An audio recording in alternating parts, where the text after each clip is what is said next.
खास करून उपस्थित असलेले आपल्या शिवसेनेचे नेते, आपल्या जिल्ह्याचे पालकमंत्री, या राज्याचे पाणी पुरवठा व स्वच्छता मंत्री आदरणीय गुलाबरावजी पाटील साहेब, राष्ट्रवादी काँग्रेसचे जिल्ह्याचे अध्यक्ष, आमचे मित्र जिल्हा बँकेचे चेअरमन आदरणीय संजयजी पवार,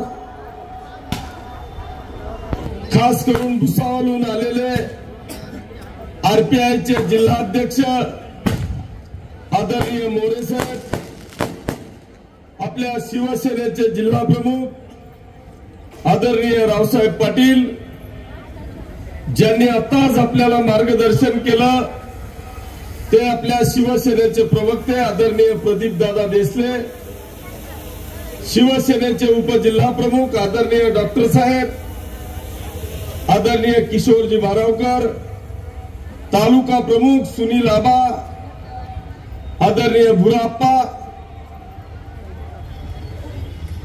कृषी विभागाचे सभापती माजी सभापती आदरणीय विकास तात्या, भडगाव नगरीचे माजी नगराध्यक्ष आदरणीय राजूजबू, पाचोरा बाजार समितीचे सभापती आदरणीय गणेश बापू, युवा सेनेचे जिल्हाध्यक्ष लकीचंद भाऊ, जितू भाऊ जैन, डॉक्टर अर्चनाताई पाटील, जिनी आपल्याला सगळ्यांना मंत्रमुग्ध केलं, माझ्याही डोळ्यातून अश्रू आणले। मी सगळ्या लाडक्या बहिणींच्या बरोबरच माझी लाडकी मुलगी डॉक्टर प्रियंका पाटील, सर्व सन्माननीय व्यासपीठ आणि समोर हजारोच्या संख्येने माझ्या मते पाचोरा शहरातली बाळासाहेबांच्या नंतरची या निर्धार मेळाव्याला उपस्थित असलेले हजारोच्या संख्येने बांधवांनो, भगिनींनो आणि मित्रांनो, सगळ्यात महत्वाचं म्हणजे माझ्या लाडक्या बहिणींनो आणि सर्व पत्रकार मित्रांनो, बांधवांनो, मी हा एक नवीन पायंडा पाडला की तुम्ही मला 2014 मध्ये निवडून दिलं, मी 19 मध्ये 5 वर्ष तुम्ही आमदार म्हणून निवडून दिलं, पण मी सालदार म्हणून काय काम केलं याचा हिशोब मी 2019 मध्ये दिला। तुम्ही 19 ला निवडून दिलं, 19 पासून तर 5 वर्षात काय सालदारकीमध्ये कष्ट घेतले याचा हिशोब देण्याचं काम आज आपण या ठिकाणी करतोय। आणि हा हिशोब दिल्याच्या नंतर विजयासाठीचा निर्धार घेऊन आपण आज या ठिकाणाहून जाणार आहोत। आणि म्हणून आज आपण निर्धार करणार आहोत की नाही? करणार आहे। मग सगळेजण जर का निर्धार करायचा असेल तर माझ्या माता भगिनींना विनंती आहे की आता दोघी हात पहिल्यांदा वरती करा। सगळ्या कॅमेरावाल्यांना विनंती आहे की एकदा विरोधकांना हा दाखवा की हा शिवसेनेचा निर्धार मिळावा, हा उद्याचा विजयी संकल्प मिळावा। हे काय ना, एकदा जरा माझ्या विरोधक बांधवांना दाखवा। नुसत्या एकाच बाजूला कॅमेरा घेऊ नका, कान्याकोपऱ्यात प्रचंड आहेत, सगळीकडे घ्या, इकडे बी ल्यावर का।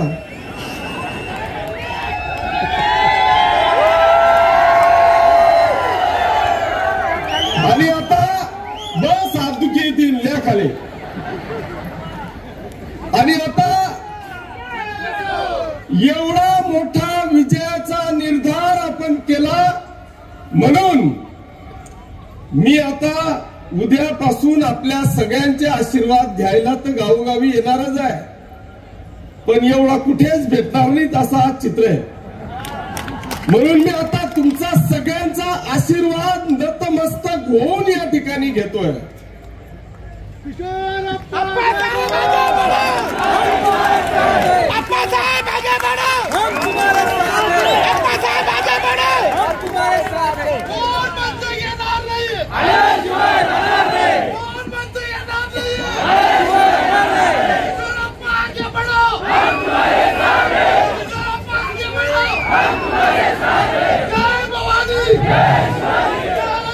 बस बांधवांनो, आज खरोखर आनंद होतोय. माझ्या मुलीने जे काय सांगितलं की मी गेल्या 25 वर्ष झाली घरावर तुळशी पत्र ठेवून या मतदारसंघातल्या तमाम माता भगिनी, सर्व दीन दुबळ्यांचा रात्रंदिवस 18 तास काम करण्याचा प्रयत्न बांधवांनो मी या ठिकाणी करतोय. आणि तेच तिच्या डोळ्यामधले अश्रू आपल्याला सगळ्यांना सांगत होतं की आम्ही आमच्या लहानपणापासून आमच्या वडिलांनी किती वेळ दिला. आणि तिने सांगितलं की आमचे वडील नेमकं काय करताय. आणि तिला आजचं चित्र पाहून तिच्या डोळ्यात अश्रू अनावर झाले आणि तिने सांगितलं की आज मला पटलं की माझा बाप काय करत होता ते चित्र आज दिसलं. आणि म्हणून बेटा, तू काळजी करण्याची गरज नाही. या तुझ्या बापाचा हा सगळा मायबाप या ठिकाणी उपस्थित आहे. एक बहीण नाहीये फक्त राजकारणात, ती अशी माझी कायमस्वरूपीच बहीण आहे. पण या सगळ्या हजारो लाडक्या बहिणी या तुझ्या बापाच्या पाठीची आहेत. तू काळजी करण्याची आवश्यकता नाही. हे जे काही चित्र आहे ना, हे आज तुला सांगून जात आहे, उद्याच्या विजयाची काळजी करू नको. अरे उद्या काय होईल मला माहित नाही, पण हे जे काय माझ्या बहिणींनी, मातांनी, भावांनी आज जे काय हा दाखवलेलं चित्र आहे ना, हाच माझा आजचा विजय आहे हे या ठिकाणी दाखवून दिलं. बांधवांनो, या किशोरप्पांनी गेल्या 25 वर्षांमध्ये रात्रंदिवस 18 तास काम करण्याचा प्रयत्न केला. या 10 वर्षामध्ये अरे या पाचोरा आणि भडगाव मतदारसंघाच्या इतिहासामध्ये जे कोणी स्वप्नातही पाहिलं नव्हतं ना, ते स्वप्न साकार करण्याचा काम या तुमच्या आमदारांनी बांधवांनो या ठिकाणी केलं. बांधवांनो, या 5 वर्षामध्ये मी मागच्या वेळेस 700 करोड रुपयाची कामं केली. 700 करोड रुपयाची कामं केल्याच्या नंतर मी जेव्हा हिशोब दिला ना, अरे 90% लोकांनी या किशोरप्पाची पाठ कौतुकाने थापटली. पण याच्यातले काही 10% नतद्रष्ट होते की त्या 10% लोकांवर डोळ्यांवर पट्टी होती. ते विजयाचं किंवा तुम्ही केलेल्या विकासाचं कौतुक करत नाही, अर्थात त्यांच्याकडून कधी अपेक्षाही नाही.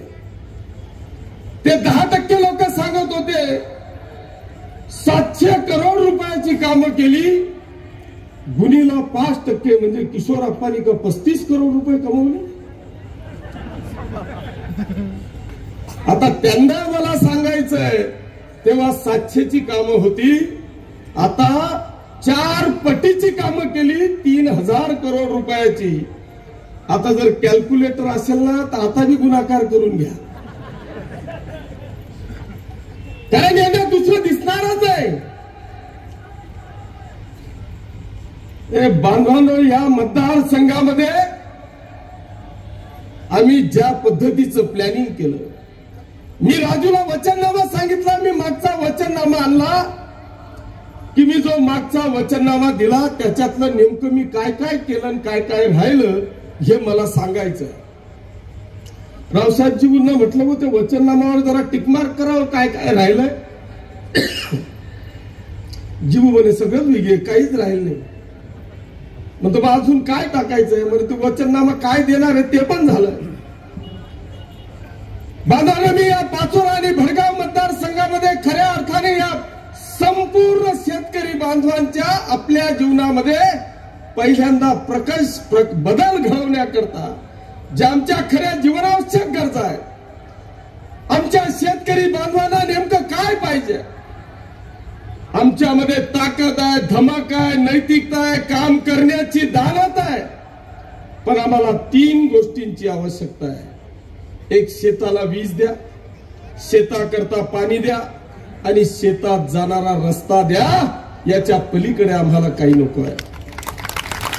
बांधवांनो, हा पाचोरा तालुका धड बागायचंही नाही आणि धड कोरडवावही नाही.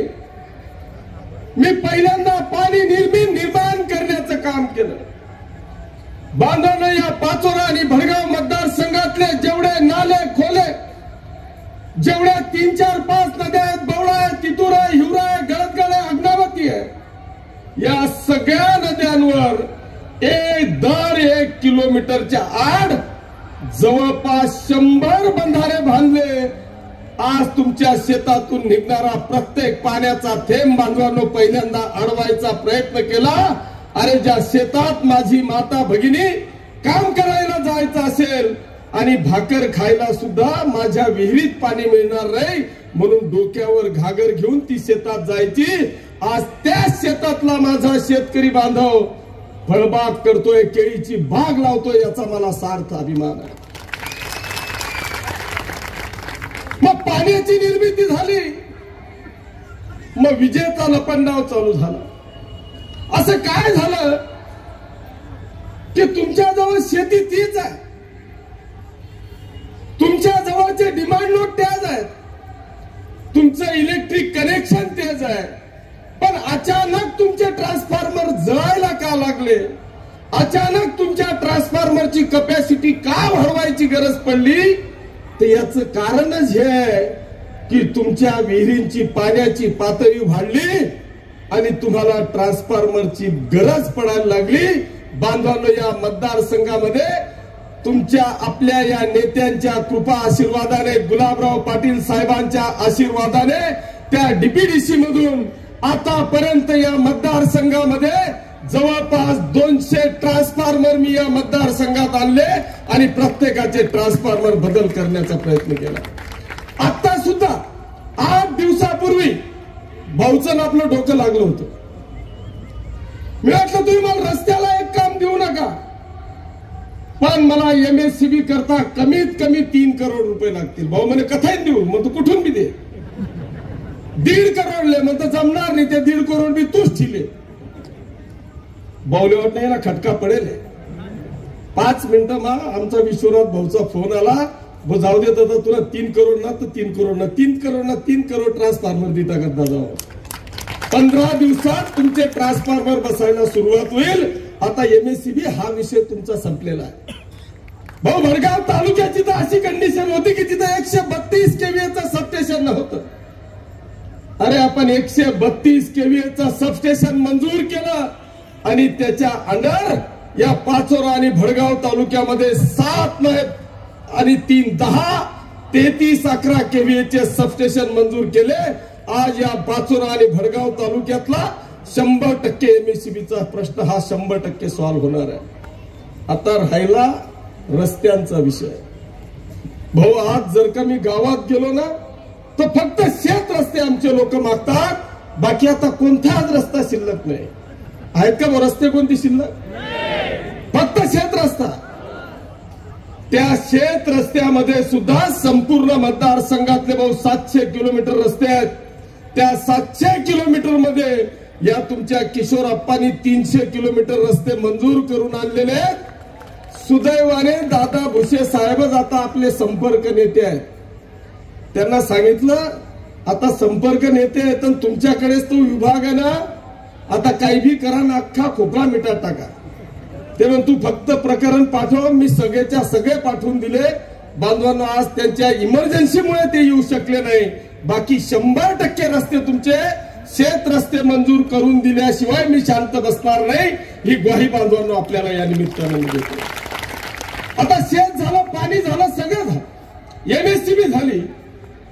आज बांधवांना आपल्याला खऱ्या अर्थाने आज संपूर्ण मतदारसंघामध्ये मला पहिल्यांदा या युतीच्या राज्य सरकारचं, खास करून या राज्याचे मुख्यमंत्री एकनाथजी शिंदे साहेब, दोघे उपमुख्यमंत्री आदरणीय देवेंद्रजी फडणवीस साहेब, दुसरे उपमुख्यमंत्री आदरणीय अजितदादा पवार आणि महायुतीचे मी मनापासून आभार मानेन की आमचा हा जो काही पाचोरा भडगाव मतदारसंघ आहे, भडगाव तालुक्यातला अर्धा भडगाव जर का गिरणा पट्ट्यातला सोडला तर बांधवांनो माझा हा पाचोरा तालुका हा टंचाईच्या छायेखाली असणारा हा तालुका आहे. आम्ही अनेक नद्या नाले खोले हरवले, पण यांना कायम स्वरूपी जर का जिवंत ठेवायचं असेल तर अनेक वर्षापासूनचा चालू असलेला आपला सगळ्यांचा लढा तो म्हणजे नारपारचा. आज आपल्या या नारपारला आपल्या या युतीच्या सरकारने 7,000 करोड रुपयाची मंजुरी दिली. त्याचं टेंडर झालं. आता त्याची बांधवांनो वर्क ऑर्डर फक्त बाकी आहे. ज्या दिवशी नारकारचं काम कंप्लीट होईल त्या दिवशी खऱ्या अर्थाने माझा हा पाचोरा आणि भडगाव मतदारसंघ सुजलाम सुफलाम होईल. दुसरा एक प्रश्न होता की गेल्या अनेक वर्षापासून आमच्या तात्या साहेबांचे स्वप्न होतं की ते म्हणजे जर का या पाचोरा भडगाव तालुका एरंडोल पारोळा धरणगाव यांच्यापर्यंत खऱ्या अर्थाने जर का पाणी पोहोचवायचं असेल तर या सगळ्या नद्यांचा उगम जिथून आहे, अजिंठा असेल, वेरूळ असेल, या सगळ्या उगमापर्यंत तुम्ही जे सगळं पाणी पोहोचवायचं असेल तर आम्हाला भागपूर योजनेशिवाय पर्याय नाही. बांधवांना आज भागपूर योजना मंजूर झाली. ज्या दिवशी भागपूरचं काम पूर्ण होईल ना त्या दिवशी खऱ्या अर्थाने आमच्या पाचोरा आणि भडगाव तालुक्याचा 100% विकासाचा काया पलट झाल्याशिवाय राहणार नाही याची 100% खात्री बांधवांना मला या ठिकाणी आहे. पण मला आज या ठिकाणी सांगायचं की आम्ही गेल्या अनेक वर्षापासून बलून बंधारे वागतोय की एकदा आता नारपार मंजूर झाली असं गृहीत धरू, पण त्या नारपार मधून येणारं पाणी नेमकं आम्ही कुठे अडवायचं हा आमच्या समोरचा प्रश्न आहे. गेल्या 25 वर्ष झाले आम्ही ऐकतोय की बलून बंधारा, बलून बंधारा. अरे ते बलून बंधारा तर एक स्वप्न आहे. आम्हाला खऱ्या अर्थाने जर का इथे काही करायचं असेल तर एक शाश्वत विकासाचं काम करावं लागेल. या राज्याचे जलसंपदा मंत्री आदरणीय देवेंद्रजी फडणवीस साहेब, या राज्याचे मुख्यमंत्री आदरणीय एकनाथजी शिंदे साहेब यांना मी विनंती केलेली आहे की हे जे काही बलून बंधाऱ्याचं गाजर आम्ही गेल्या 25 वर्षापासून पाहतोय ऐकतोय ना, हे गाजर आता बंद करा. या बलून बंधाऱ्याचं गाजरचं इस्टिमेट आता 1,500 कोटीवर गेलाय. आम्हाला तुमचे 1,500 कोटी नकोय, आम्हाला फक्त 200 कोटी रुपये द्या. जिथे जिथे बलून बंधाऱ्यांचे स्पॉट आहेत तिथे आम्ही पक्के बंधारे 200 करोड मध्ये बांधतो. 100% माझा पाचोरा आणि भडगाव तालुका हा सुजलाम सुफलाम झाल्याशिवाय राहणार नाही अशी परिस्थिती बांधवांनो या ठिकाणी आमच्या माता भगिनींची लक्षणीय उपस्थिती आहे. सर्व भगिनींना या निमित्तानं मला सांगायचं आहे की मी आतापर्यंतच्या इतिहासात इतका संवेदनशील मुख्यमंत्री माझ्या जीवनामध्ये भगिनींना मी पाहिला नाही की ज्यांनी खऱ्या अर्थाने या राज्याच्या इतिहासामध्ये या नारी शक्तीचा सन्मान कसा केला हे मला तुम्हाला 5 मिनिटांमध्ये भगिनींनो सांगायचं आहे. आणि या माननीय मुख्यमंत्री महोदयांनी या राज्यामध्ये जन्माला आलेल्या मुलीपासून तर आमच्या आजीच्या शेवटच्या प्रवासापर्यंतची सगळी व्यवस्था आमचे माननीय मुख्यमंत्री महोदयांनी या ठिकाणी केली. आणि इथे मुलगी जन्माला आली की तिच्या अकाउंटवर 7,000 रुपये पडताय. ती अंगणवाडीमध्ये गेली की तिच्या अकाउंटवर 5,000 रुपये पडताय. ती वयाच्या 18 वर्षाची झाली की ती लखपती दिदी बनते. तिच्या अकाउंटवर 1,01,000 रुपये जमा होत आहे. अशा पद्धतीची व्यवस्था आमच्या कन्येसाठी त्यांनी केली. ती 18 वर्षाची झाली की ती उच्च शिक्षणाला जाते. ती उच्च शिक्षणाला जर का जायचं असेल तर इथे अनेक आमच्या मोलमजुरी करणाऱ्या गोरगरीब शेतकऱ्यांच्या माया भगिनी पत्नी सौभाग्यवती या ठिकाणी आहे. यांना देखील वाटतं की माझी मुलगी डॉक्टर व्हावी, माझी मुलगी इंजिनियर व्हावी. अशा अनेक माता भगिनी आमच्या मुलीच्या बद्दल स्वप्न पाहतात आणि पैसा नसला की ती विचार करते की जाऊ दे, हे परक्याचं धन आहे, हिचं लग्न करून आपण रवाना करू. बांधवांनो, ह्या विचारामध्ये आमच्या एका मुलीनी अनेक इच्छा व्यक्त करत होती की मला डॉक्टर व्हायचंय, पण तिच्या आई वडिलांची मजबुरी पाहून तिचं स्वप्न साकार होणार नाही अशी तिने मनस्वी इच्छा व्यक्त केली. भगिनीनो, आमच्या त्या लाडक्या दिदीनी 12वीला चांगले टक्के असताना सुद्धा फक्त आई वडिलांची परिस्थिती नाही म्हणून स्वतःच जीवन संपवलं, गळफास घेतला आणि स्वतःच जीवन संपवलं. अरे, या राज्यामध्ये किती संवेदनशील मुख्यमंत्री असावा ना, याचं उत्तम उदाहरण म्हणजे एकनाथराव संभाजी शिंदे, ज्यांचं नाव मुख्यमंत्री एकनाथ शिंदे आहे. त्यांनी ती न्यूज 12 वाजता पाहिली आणि 2 वाजता शिक्षण मंत्री आदरणीय चंद्रकांत दादा पाटील साहेबांना फोन केला आणि मला सांगितलं, त्यांना सांगितलं की मला उद्या सकाळी कुठल्याही परिस्थितीत या महाराष्ट्रातल्या तमाम आमच्या विद्यार्थिनींना मोफत शिक्षण द्यायचं आहे, उच्च शिक्षण द्यायचं आहे. या सगळ्या भगिनींना जर का उच्च शिक्षण द्यायचं असेल तर याच्यासाठी किती खर्च लागणार आहे याचा मला सगळी तपशील द्या.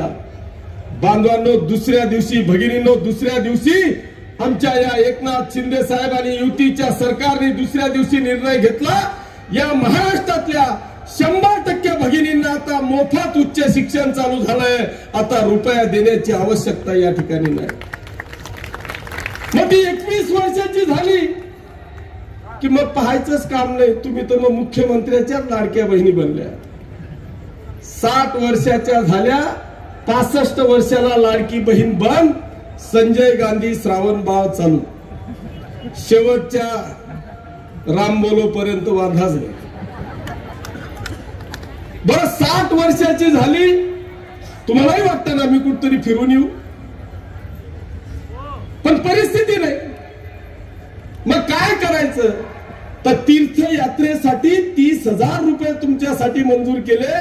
आता एक अयोध्येची ट्रेन गेली, भाऊ 800 महिला गेल्या, त्याच्यातल्या 100 आमच्या होत्या. त्या 100 भगिनींनी काय करावं, मी ते व्हिडिओ पाहिले.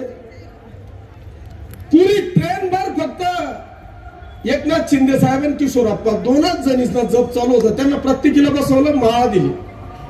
मी इथून एसट्या करून दिल्या, मस्त आरामात गेल्या, एसी रेल्वे. आता पुढचं महालक्ष्मीचा टूर आहे, सगळ्यांनी भजन गान हे करत गेले आणि इतक्या महिला भगिनी आमच्या खुश झाल्या, इतक्या खुश झाल्या की त्या आता नवराने बी ऐकायला तयार नाही. भाऊ, कालचं उदाहरण मी तुम्हाला एक सांगतो. मी सारव्याला गेलो, गुड्याची सभा झाली, सारव्याला गेलो. माता भगिनींनो ऐका, एकदम भयानक किस्सा आहे.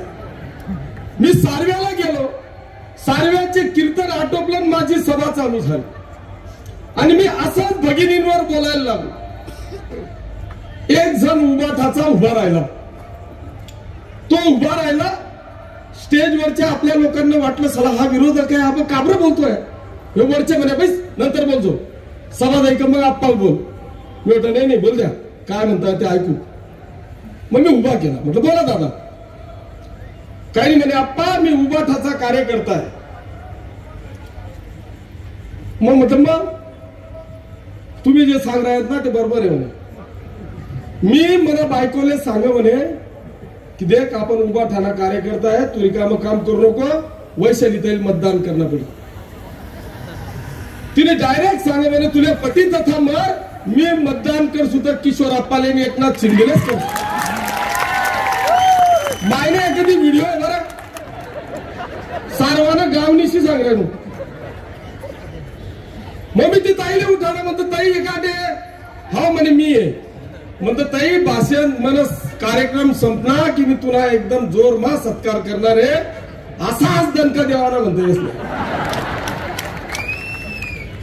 बघा आज अशी परिस्थिती आहे, तुम्ही समजून घ्या. हे जे विरोधक सांगताय ना की आमचं सरकार आलं की आम्ही 3,000 रुपये देऊ, अरे हे स्वप्न पाहणं बंद करा. हे एकनाथ शिंदे साहेब मुख्यमंत्री आहे ना, या त्यांच्या लाडक्या बहिणींनीच होतील, हा इथं येणारा बोनस आहे. नुसत्या यांनीच मुख्यमंत्री करतील, आपलं सगळं बोनस राहील भाऊ. त्याच्यामुळे विरोधकांना तुम्ही ते स्वप्न पाहणं बंद करा. आज जर का तुम्ही पाहिलं तर आज या ठिकाणी माझ्याजवळ काय लाडक्या बहिणींची संख्या किती आहे माहिती आहे? पाचोरा तालुक्यातली लाडक्या बहिणींची संख्या 69,206. बडगाव तालुक्यातली संख्या आहे 18,384. दोन्हीच टोटल मारा बरं. 69 आणि 18 87. बळगावची 35,000 आहे का? मग तुम्ही 18,000 कसं काय केलं? नाही, आपल्या मतदारसंघात तुम्ही तितकं डामर्द करता. त्यामुळे एवढा बी धरात ना. 70 आणि 18 89. ताईंनो, माऊलींनो, भगिनींनो, नुसता तुम्ही भीती नात ना. बस हे खलास आहे. इतर लाभार्थी किती आहेत माहिती आहे? जाऊ दे, जास्त काही जात नाही आता बाऊली बोला रे. पण बांधवांनो, मी या निमित्ताने मी सांगेल, हे झालं माझ्या ताईंचं, माझ्या बहिणींचं. पण या ठिकाणी अनेक विरोधक उठले, जेव्हा त्यांच्या पायाखालची वाळू घसरायला लागली त्यावेळेस हे म्हणायला लागले की आता ठीक आहे, बहिणींचं केलं, माझ्या भावांचं काय? काही काही तू म्हणे अन्न पाहुणा असलं काय?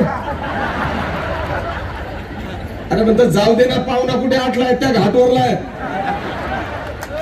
म्हटलं आपण भावांचं पाहू. बांधवांनो, या ठिकाणी अरे या आपल्या लाडक्या मुख्यमंत्र्यांनी हेरलं.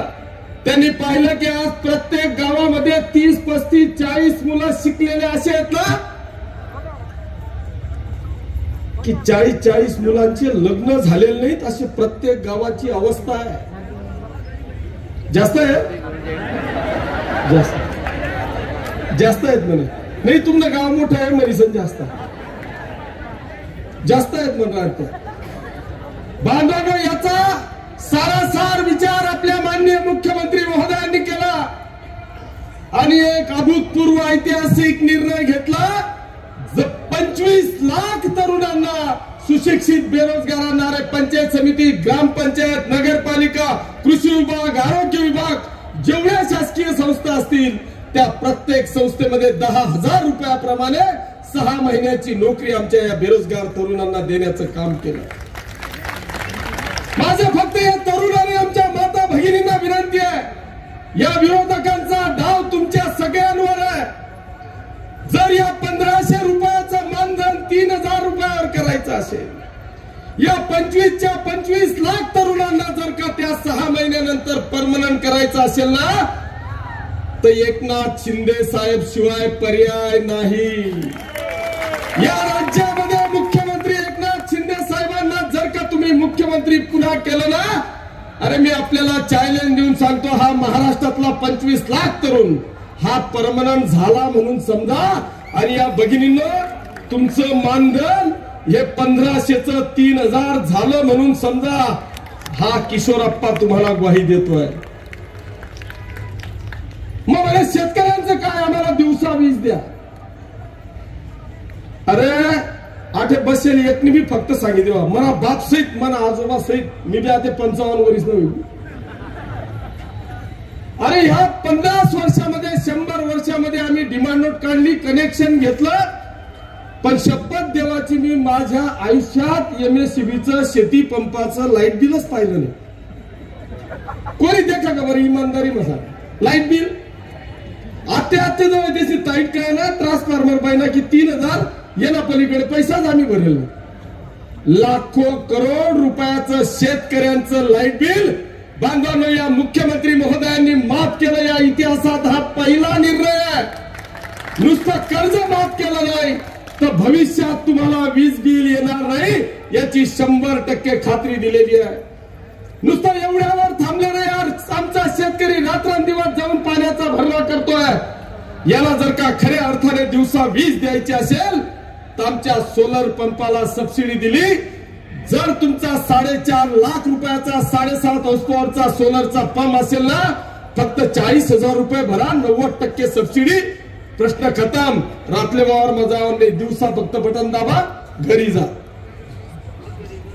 अशी परिस्थिती बांधवांनो या संपूर्ण मतदारसंघामध्ये झाली. आणि म्हणून बांधवांनो मी खरोखर भारावून गेलोय. विषय अनेक आहे, पण अजून आता गण महिना 1.5 महिना बाकी आहे. समोर अनेक पैलवान तयार होत आहे, पण नेमका कोण मैदानमय आहे काय अजून समजून राहिले.